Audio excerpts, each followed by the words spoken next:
Hello दोस्तों, नमस्कार। मैं भी एक आप सभी का एक बार फिर से बहुत बहुत स्वागत करता हूं इस यूट्यूब चैनल पे। तो साथियों, जैसा कि हम लोग एसएससी जीडी एग्ज़ाम 2025 के लिए अपनी जर्नी स्टार्ट कर दिए थे, लेकिन साथियों लगातार एक हफ्ते से आपके बीच क्लासें नहीं आ पा रही हैं।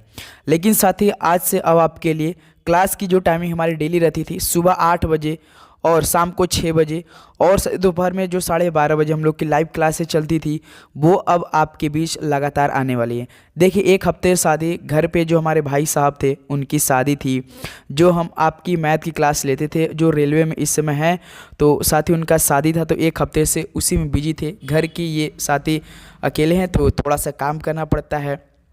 लेकिन साथ ही आज से अब हम लोग एसएससी जीडी एग्ज़ाम 2025 के लिए लगातार अब हम लोग तैयारी करेंगे, क्योंकि देखिए एग्ज़ाम का डेट एसएससी जीडी का आ चुका है।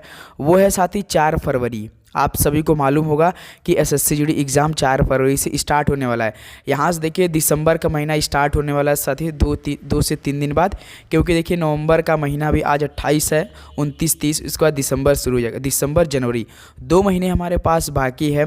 तो साथ ही देखिए एसएससी जिस तरह से आपका 2024 में हर एग्ज़ाम लिया, चाहे सीजीएल हो, सीएचएसएल हो, एमटीएस हो और साथ ही आपका सीपीओ हो, स्टेनो हो, चाहे जितना भी एग्ज़ाम ले, एसएससी ने जिस तरह से हर एग्ज़ामों को बनाया है, टीसीएस जिस तरह से हर सवालों को सेट करता है, चाहे मैथ, रीजनिंग, जीके, इंग्लिश, इसमें साथ ही आपको सिलेबस मालूम होगा कि एसएससी जीडी एग्ज़ाम में कितने क्वेश्चन आते हैं, कितने सब्जेक्ट से।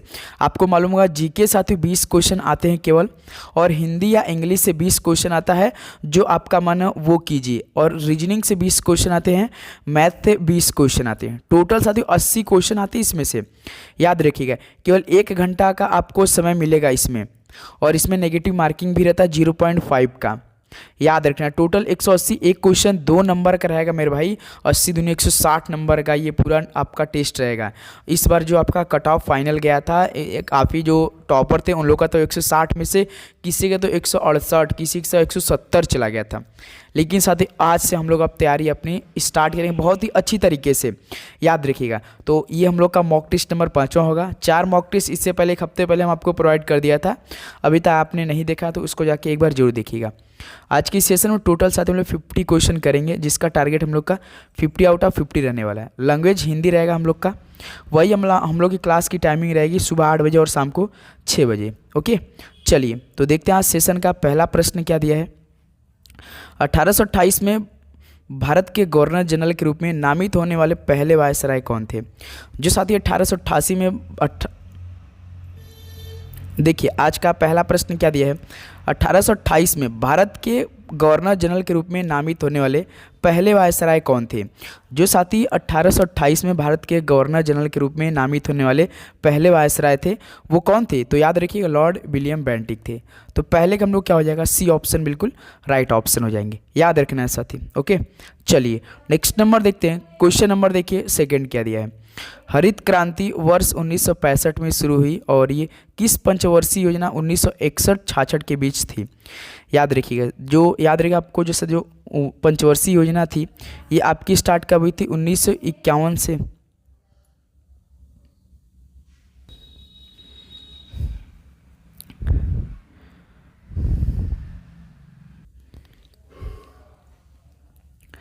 चलिए देखिए आज का पहला प्रश्न, 1828 में भारत के गवर्नर जनरल के रूप में नामित होने वाले पहले वायसराय कौन थे? तो बताइए साथियों, 1828 में भारत के गवर्नर जनरल के रूप में नामित होने वाले पहले वायसराय कौन थे?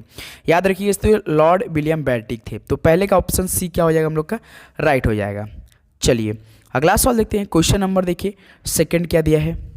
हरित क्रांति वर्ष 1965 में शुरू हुई और ये किस पंचवर्षीय योजना 1961-66 के बीच थी?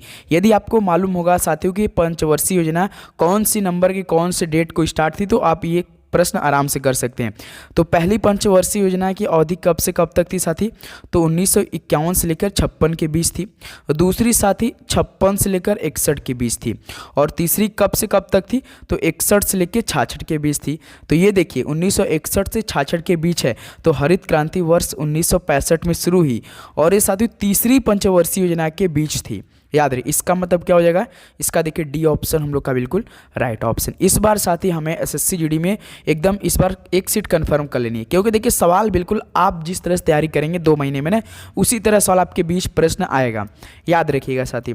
चाहे आप जीके की तैयारी करें, मैथ रीजनिंग, आप यदि अच्छे तैयारी कर लेते हैं ना, 40 क्वेश्चन में से आप 39 क्वेश्चन सही करेंगे, याद रखना है। और हिंदी भी साथियों बहुत ही अच्छी, वही आपका विलोम शब्द, अनेक शब्दों के लिए एक शब्द, मुहावरा, छंद, लोकोक्ति, यही सब सवाल आता है। इसी टॉपिक से सवाल आपके पेपर में सवाल बनेंगे, याद रखिएगा। देखिए क्वेश्चन नंबर 3, भारत में अंग्रेजों के समय प्रथम जनगणना हुई, तो किसके कार्यकाल में हुई थी जो भारत में अंग्रेजों के समय प्रथम जनगणना हुई थी? तो साथी ये लॉर्ड मेयो के कार्यकाल में हुई थी ना, तो सी ऑप्शन क्या हो जाएगा, बिल्कुल राइट ऑप्शन। आप सभी से एक सवाल हम होमवर्क पूछना चाहेंगे कि जब लॉर्ड मेयो के कार्यकाल में जो जनगणना हुई थी तो किस वर्ष में हुई थी, ये हमें आप लोग क्या बताएंगे, वर्ष बताएंगे, कमेंट बॉक्स में बताइए। चलिए नेक्स्ट नंबर देखते हैं, क्वेश्चन नंबर देखिए 4, अंतर्राष्ट्रीय महिला दिवस कब मनाया जाता है? तो साथी अंतर्राष्ट्रीय महिला दिवस कब मनाया जाता है? याद रखिए 8 मार्च को मनाया जाता है। तो 4 का ए ऑप्शन क्या हो जाएगा, बिल्कुल राइट ऑप्शन हो जाएंगे। चलिए नेक्स्ट नंबर देखते हैं, क्वेश्चन नंबर देखिए साथी 5 क्या दिया है, भारतीय संविधान के कौन सा अनुच्छेद धर्म, मूल, वंश और जाति के आधार पर भेदभाव पर रोक लगाता है? तो साथी भारतीय संविधान के कौन सा अनुच्छेद ऐसा है कि जो धर्म, मूल, वंश और जाति के आधार पर भेदभाव पर रोक लगाता है? तो साथी अनुच्छेद 15 है ये। ऑप्शन क्या हो जाएगी सवाल का, बिल्कुल राइट ऑप्शन हो जाएंगे। ओके चलिए नेक्स्ट नंबर देखते हैं, क्वेश्चन नंबर देखिए 6 क्या दिया है, संविधान का अनुच्छेद 19 सभी नागरिकों को कितने अधिकारों की गारंटी देता है? तो साथ ही संविधान का अनुच्छेद 19 जो है सभी नागरिकों को कितने अधिकारों की गारंटी देता है? याद रखिएगा दोस्तों 6 अधिकारों की गारंटी देता है। तो डी ऑप्शन क्या हो जाएगी सवाल का, बिल्कुल राइट ऑप्शन हो जाएंगे। ओके चलिए नेक्स्ट नंबर देखते हैं, क्वेश्चन नंबर देखिए 7 क्या दिया है, एलक्कराडी नृत्य मुख्य रूप से निम्नलिखित में से किस राज्य में किया जाता है? तो साथी एलक्कराडी नृत्य मुख्य रूप से ये किस राज्य में किया जाता है? तो मेरे भाई ये केरल राज्य में किया जाता है। तो बी ऑप्शन क्या हो जाएगी सवाल का, बिल्कुल राइट ऑप्शन हो जाएंगे। ओके चलिए नेक्स्ट नंबर देखते हैं, क्वेश्चन नंबर देखिए 8, आनंद मठ उपन्यास के लेखक कौन है? बताइए सदी, आप सभी का टारगेट याद रखिए सदी 50 में से कम 40 सही होना चाहिए। आनंद मठ उपन्यास के लेखक कौन है? तो साथी ये बंकिम चंद्र चट्टोपाध्याय हैं। तो डी ऑप्शन इस सवाल के क्या होने वाला है, बिल्कुल राइट ऑप्शन हो जाएंगे। चलिए अगला सवाल देखते हैं, क्वेश्चन नंबर देखिए 9, कर्पूरी देवी ख्यातनाम कलाकार ये किस पेंटिंग से संबंधित हैं?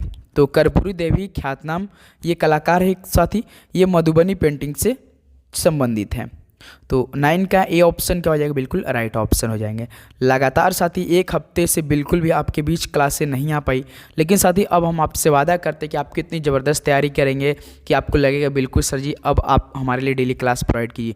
3 क्लासें जो हम लोग पहले करते थे, सुबह 8 बजे, दोपहर 12:30 बजे और शाम को 6 PM पे, याद रखिएगा साथी।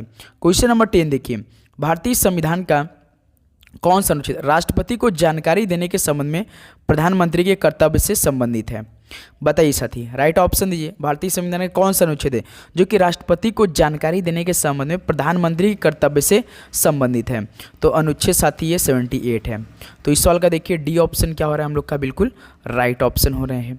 ओके चलिए नेक्स्ट नंबर देखते हैं, क्वेश्चन नंबर देखिए 11 क्या दिया है, संविधान के अंतर्गत संपत्ति का अधिकार है? तो बताइए साथी कौन है संविधान के अंतर्गत संपत्ति का अधिकार? कैसा अधिकार है? तो विधिक अधिकार है। तो ए ऑप्शन क्या हो जाएगी सवाल का, बिल्कुल राइट ऑप्शन हो जाएंगे। चलिए अगला सवाल देखते हैं, क्वेश्चन नंबर देखिए 12 साथी क्या दिया है, आधुनिक आवर्त सारणी के किस वर्ग में हैलोजन को स्थापित किया गया है? तो साथी आधुनिक आवर्त सारणी के किस वर्ग में हैलोजन को स्थापित किया गया है बताइए? तो 17वें में किया गया है। तो डी ऑप्शन क्या हो जाएगा इस सवाल का, बिल्कुल मेरे भाई राइट ऑप्शन होने वाले हैं। चलिए अगला सवाल देखते हैं, क्वेश्चन नंबर देखिए 13, 2011 की जनगणना के अनुसार भारत का सबसे अधिक नगरीकृत राज्य केंद्र शासित प्रदेश कौन है? तो 2011 की जनगणना के अनुसार जो भारत का सबसे अधिक नगरीकृत राज्य केंद्र शासित प्रदेश है वो साथी दिल्ली शहर है। दिल्ली क्या है, कोई बता सकता है? चलिए कमेंट बॉक्स में बताइए कि दिल्ली भारत का क्या है। सभी साथी कमेंट बॉक्स में बताएंगे सवाल का राइट ऑप्शन। ओके चलिए नेक्स्ट नंबर देखते हैं, क्वेश्चन नंबर देखिए 14, भारतीय संविधान के अंतर्गत धन का केंद्रीकरण किसका उल्लंघन करता है? तो भारतीय संविधान के अंतर्गत धन का केंद्रीकरण किसका उल्लंघन करता है? तो साथ ही ये राज्य के नीति निर्देशक सिद्धांत का उल्लंघन करता है। तो 14 का क्या हो जाएगा मेरे भाई? बी ऑप्शन बिल्कुल राइट ऑप्शन होने वाले हैं। ओके दोस्त, चलिए और हम आपको बता दें साथ ही जिनका देखिए मेरे भैया का शादी था 24 तारीख को, मतलब बारात गया था, 25 को सुबह पहले ही शिफ्ट में उनकी साथियों जो पहली शिफ्ट में एएलपी का एग्ज़ाम था, तो वो एग्ज़ाम देने गया। तब भी एग्ज़ाम गया, 1 घंटा का पेपर होता है उनका, मतलब कि 52 मिनट में ही पेपर समाप्त कर दिए। वो रेलवे में रहते हैं, पढ़ाई भी करते हैं एएलपी लेके, आप सभी को मालूम होगा। तेलंगाना राज्य में निम्नलिखित में से कौन सा नृत्य रूप लोकप्रिय है? तेलंगाना राज्य के सदी कौन सा नृत्य मुख्य रूप से लोकप्रिय है? तो साथ ही याद रखिएगा पेरिनी, ऑप्शन के हिसाब से पेरिनी शिव तांडवम है ये। तो बी ऑप्शन क्या हो जाएगी सॉल्व का? बिल्कुल राइट ऑप्शन हो जाएंगे। ओके, चलिए नेक्स्ट नंबर देखते हैं। क्वेश्चन नंबर देखिए 16 क्या दिया है? भारतीय संघ के कितने राज्य बांग्लादेश के साथ अपनी सीमा साझा करते हैं? भारतीय संघ के कितने राज्य बांग्लादेश के साथ अपनी सीमा साझा करते हैं? तो टोटल साथियों 5 स्टेट। तो सी ऑप्शन क्या हो जाएगी सॉल्व का? बिल्कुल राइट ऑप्शन हो जाएंगे। ओके, चलिए नेक्स्ट नंबर देखते हैं। क्वेश्चन नंबर देखिए 17। भारत में शास्त्रीय भाषाओं की कुल कितनी संख्या है? तो इसमें साथ ही हम लोग पहले देखिए जीके के क्वेश्चन करें हिंदी, फिर उसके बाद रीजनिंग के भी सॉल्व करेंगे। भारत में शास्त्रीय भाषाओं की कुल कितनी संख्या है? तो साथ ही 6।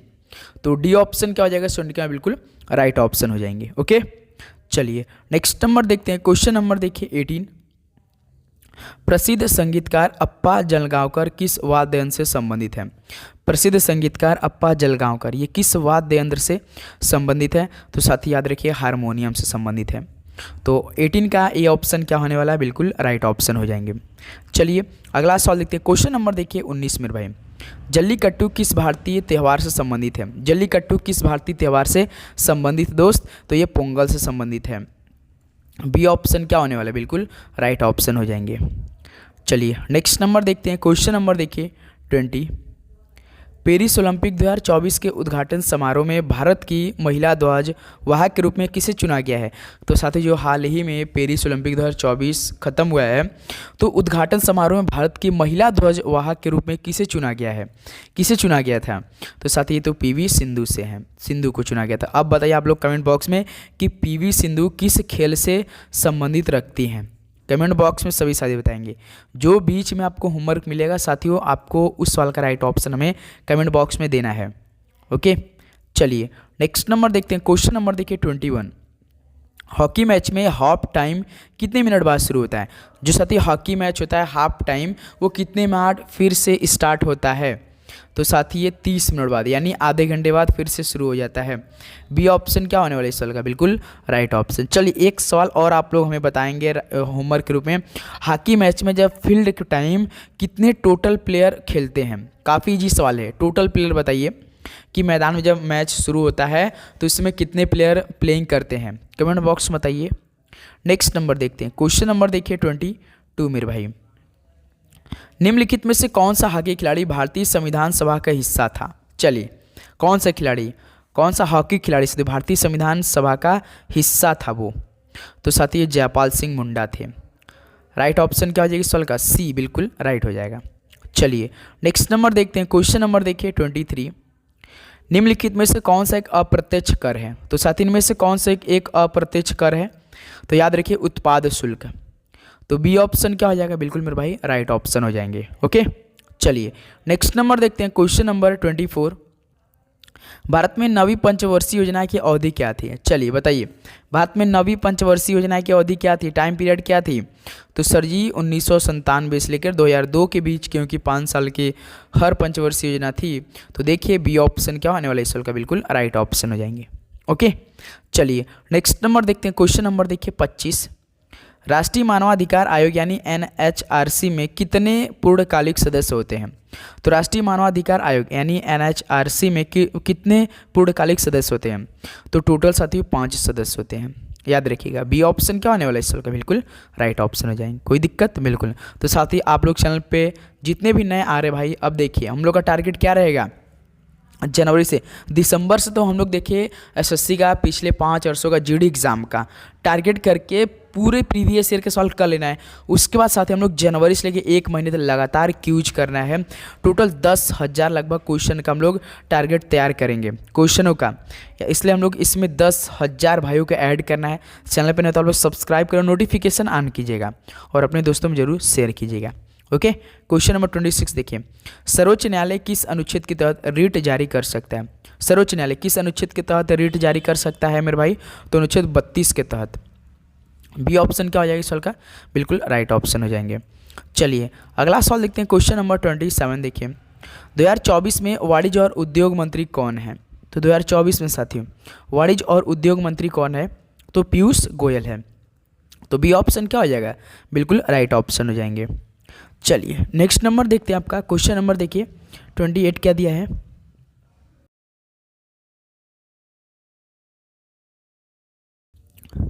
दो 2024 में भारत के 78वें स्वतंत्रता दिवस की विषय वस्तु थीम क्या है? तो शायद 2024 में जो 78वां स्वतंत्रता दिवस मनाई गई थी उसकी विषय वस्तु यानी थीम क्या थी? तो याद रखिए विकसित भारत थी। तो बी ऑप्शन क्या हो जाएगा? बिल्कुल राइट ऑप्शन। स्वतंत्रता दिवस आप जानते हैं 15 अगस्त को बोलते हैं, याद रखिएगा। ओके चलिए नेक्स्ट नंबर देखते हैं, क्वेश्चन नंबर देखिए 29 क्या दिया है? एक एंगस्ट्रॉम का मान कितना माइक्रोन में होता है? आपको बताना है सर, जो एक एंगस्ट्रॉम होता है उसका मान माइक्रोन में कितना होता है? तो साथ ही याद रखिए 10⁻⁻⁴ माइक्रोन होती है, इसलिए ए ऑप्शन क्या हो जाएगी सवाल का? बिल्कुल राइट ऑप्शन हो जाएंगे। चलिए नेक्स्ट नंबर देखते हैं, क्वेश्चन नंबर देखिए 30 क्या दिया है? निम्नलिखित कोशिकांग में से किस एक कोशिक अंगक को आत्मघाती थैली के रूप में जाना जाता है? तो बताइए साथियों, किस कोशिकांग में एक कोशिका अंगक को आत्मघाती थैली के रूप में जाना जाता है? तो लाइसोसोम को जाना जाता है। तो ए ऑप्शन क्या हो जाएगा सवाल का? बिल्कुल राइट ऑप्शन हो जाएंगे। ओके चलिए नेक्स्ट नंबर देखते हैं, क्वेश्चन नंबर देखिए 31, भारत के संविधान के कौन सा अनुच्छेद भारत के नियंत्रक एवं महालेखा परीक्षक की महालेखा परीक्षा रिपोर्ट से संबंधित है? बताइए साथी, कौन सा अनुच्छेद भारत के नियंत्रक एवं महालेखा परीक्षक की लेखा परीक्षा रिपोर्ट से संबंधित है? तो साथी 151 अनुच्छेद। तो सी ऑप्शन क्या हो जाएगा? बिल्कुल राइट ऑप्शन हो जाएंगे।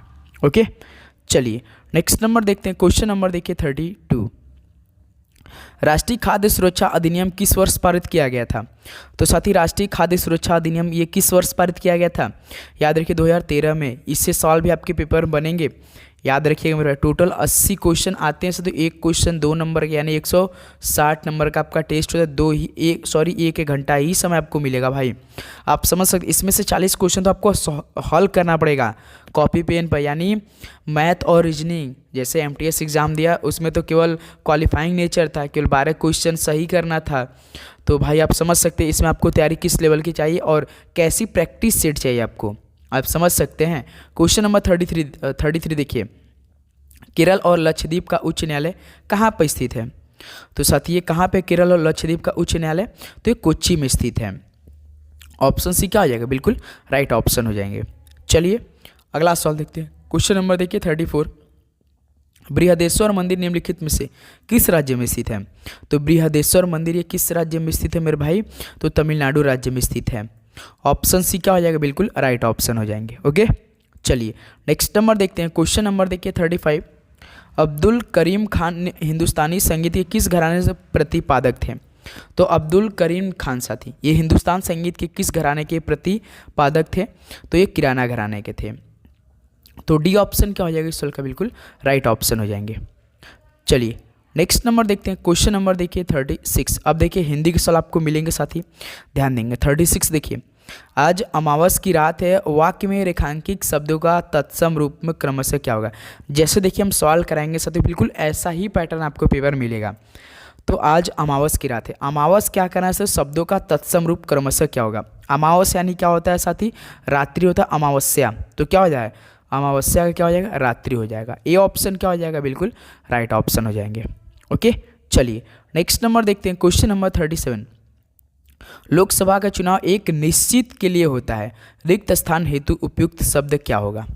जैसे साथी लोकसभा का चुनाव होता है, एक निश्चित होता है ना, एक निश्चित क्या होता है? अवधि होता है कि समय होता है कि युग होता है, काल होता है? एक अवधि होता है, एक निश्चित अवधि होता है। तो इसलिए ए ऑप्शन इस वाले क्या होने वाला है? बिल्कुल राइट ऑप्शन हो जाएंगे।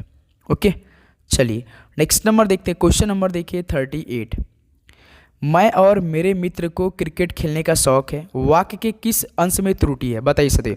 मैं और मेरे मित्र को, ध्यान देंगे सवाल पढ़िएगा, मैं और मित्र को क्रिकेट खेलने का शौक है, वाक्य में किस अंश में त्रुटि है सर साथियों, मैं और, याद रखिए मैं और क्या इसमें अंश में त्रुटि है, तो इसलिए ए ऑप्शन बिल्कुल राइट हो जाएगा।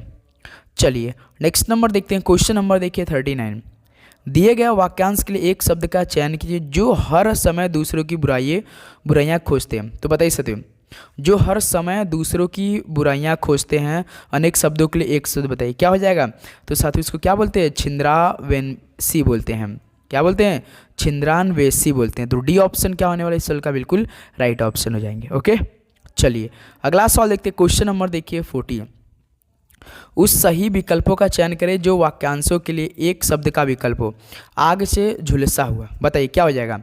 उस सही विकल्प का चयन करना जो वाक्यांशों के लिए एक शब्द का विकल्प हो, क्या हो जाएगा। आग से झुलसा हुआ यानी साथी अनलग्ध बोलते हैं, क्या अनलग्ध बोलते हैं। तो सी ऑप्शन क्या हो जाएगा 40 का, बिल्कुल राइट ऑप्शन हो जाएंगे।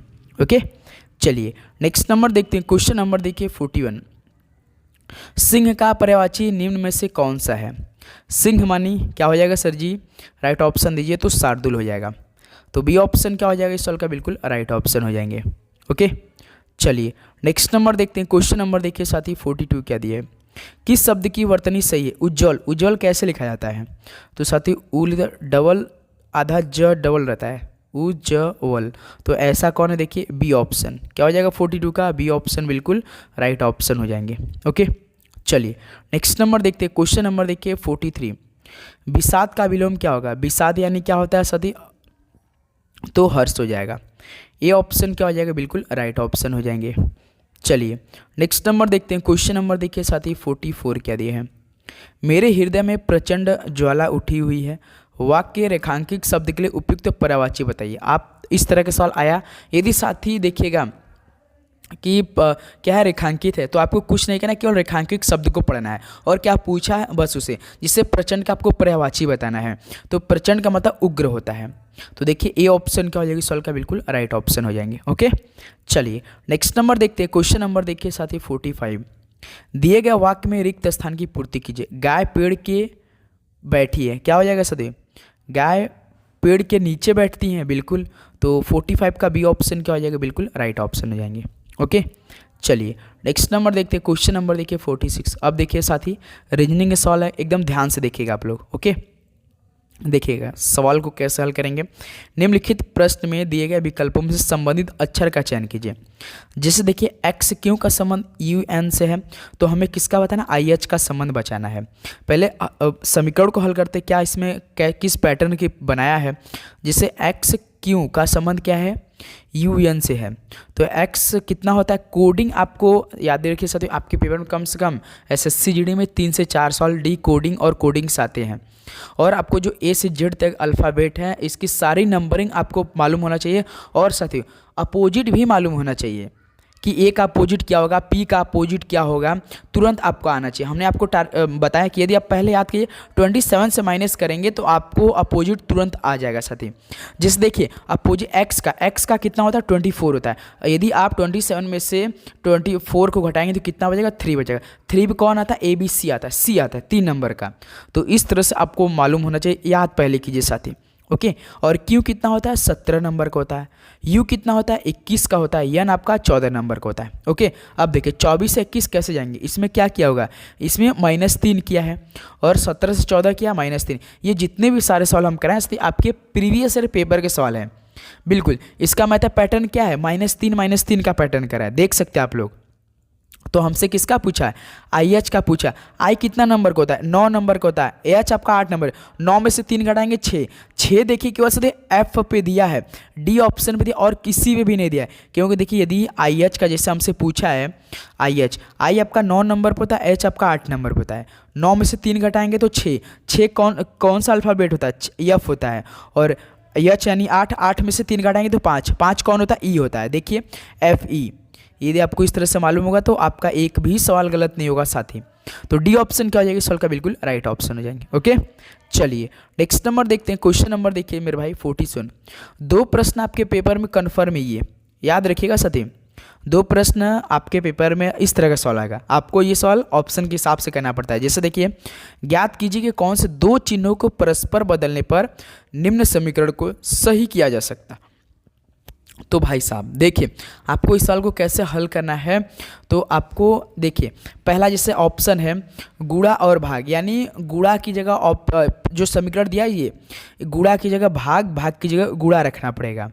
ओके, चलिए हम लोग पहला ऑप्शन को उठाते हैं। जिस देखिए पहला ऑप्शन गुणा और भाग, यानी हम लोग क्या करेंगे, समीकरण में गुणा की जगह भाग रखेंगे, भाग की जगह गुणा रखेंगे। चलिए देखिए, 96 माइनस 16, इसको एज इट इज रहना है, गुणा और भाग को चेंज करना है। जैसे उसका 16 डिवाइडेड है तो इसको गुणा करेंगे, उसका 4, फिर उसका भाग है तो भाग 2 कर देंगे, प्लस 8 है, हमें 6 लाना है। देखिएगा, यानी RHS बराबर LHS आना चाहिए, दोनों सेम आना, 6 हमें इस समीकरण को बदल बदल के लाना पड़ेगा। जिस देखिए कितना है यहाँ पे 96 रहना चाहिए।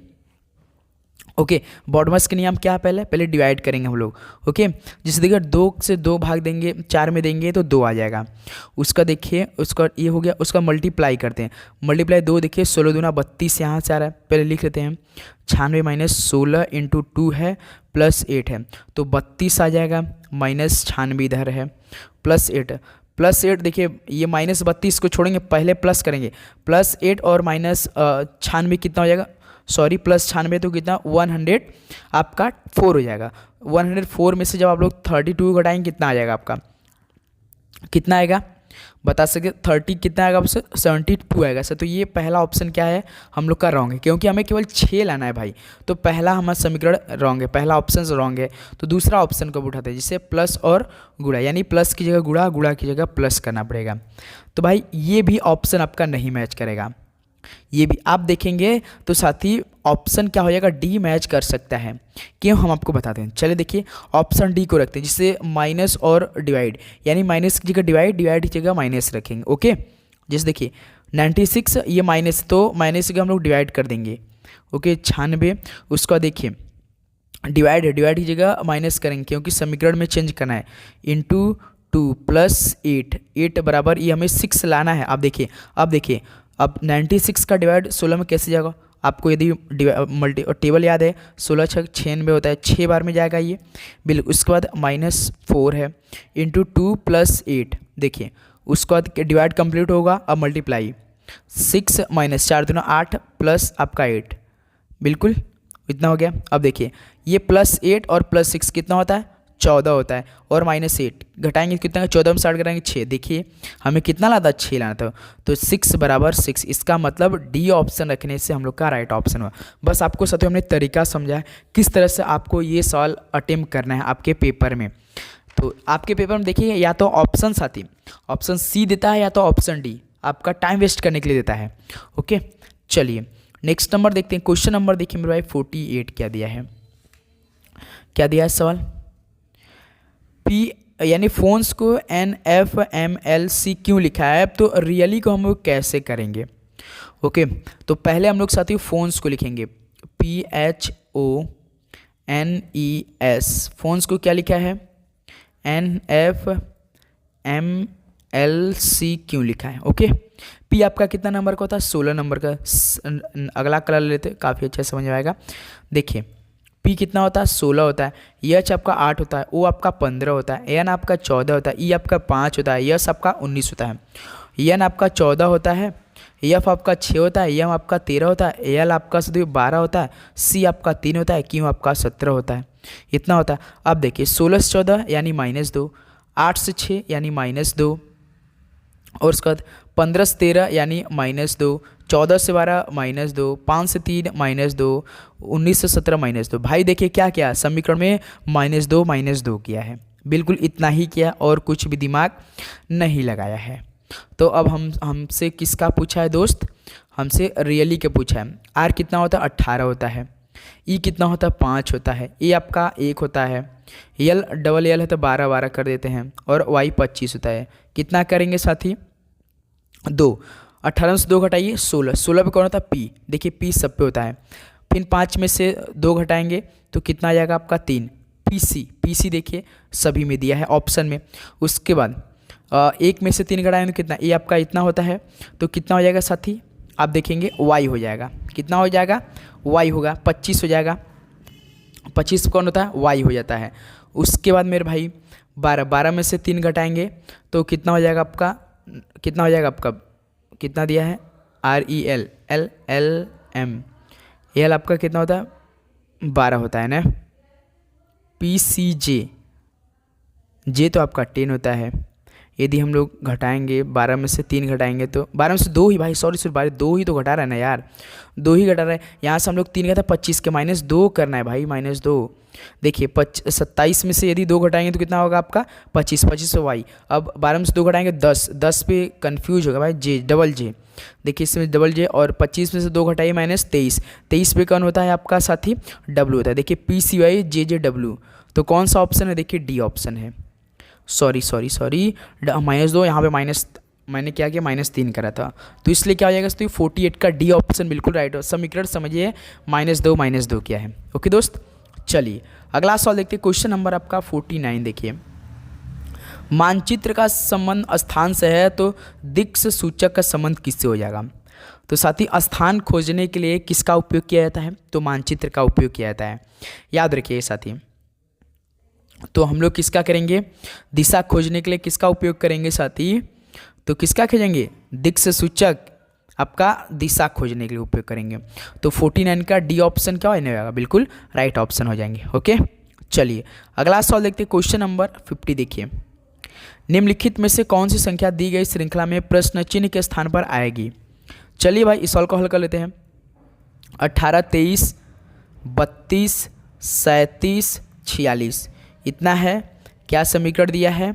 18 से 23 यानी +5, 23 से 32 +9, 32 से 37 +9, 37 से 46 +9 और 46 से +5 करेंगे तो 51। क्या ऑप्शन 51 दिया है? डी ऑप्शन दिया है। बिल्कुल सीधा डी ऑप्शन क्या हो जाएगा साथियों? इस सवाल का बिल्कुल राइट ऑप्शन हो जाएगा।